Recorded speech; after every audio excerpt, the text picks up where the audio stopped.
മഹത്വപ്പെടുമാറാകട്ടെ.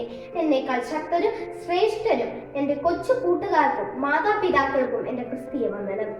ഈ ക്രിസ്മസ് ദിനത്തിൽ ക്രിസ്തുവിനെ ഘോഷിക്കാൻ എൻ്റെ കൊച്ചു പ്രായത്തിൽ ദൈവം എനിക്ക് തന്ന ഭാഗ്യത്തിനായി ഞാൻ ദൈവത്തെ സ്തുതിക്കുന്നു.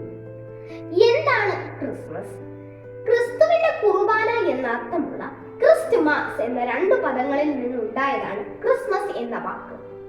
മത്തായി 1:22 പറയുന്നു, കന്യക ഗർഭിണിയായി ഒരു മകനെ പ്രസവിക്കും, അവന് ദൈവം നമ്മോട് കൂടെ എന്ന അർത്ഥമുള്ള ഇമ്മാനുവേൽ എന്ന് പേർവിളിക്കാൻ.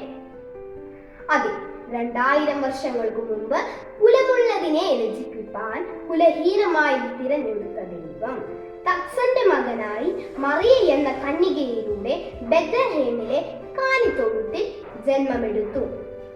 നാം ഈ ലോകത്ത് നോക്കുമ്പോൾ പലപ്പോഴും ക്രിസ്മസ് അപ്പൂപ്പന്റെയും ക്രിസ്മസ് കേക്കിന്റെയും സമ്മാനങ്ങളുടെയും കേവലം ഡിസംബർ 25 ആഘോഷങ്ങളിൽ ഒതുങ്ങുന്ന ഒരു ക്രിസ്മസ് ആയിരിക്കാം.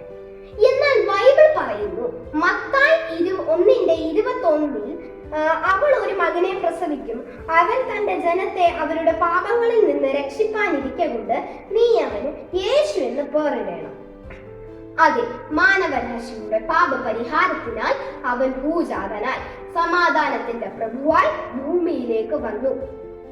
ലൂക്കോസ് 2:14 പറയുന്നു, അത്യുന്നതങ്ങളിൽ ദൈവത്തിനു മഹത്വം, ഭൂമിയിൽ ദൈവപ്രസാദമുള്ള മനുഷ്യർക്ക് സമാധാനം.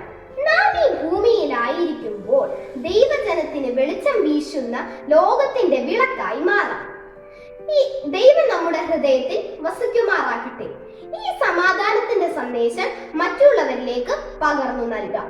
മറ്റുള്ളവർക്ക് മാതൃകയായി സ്നേഹത്തിൽ വർദ്ധിക്കാം. ഈ വചനങ്ങളാൽ ദൈവം നമ്മെ അനുഗ്രഹിക്കുമാറാകട്ടെ.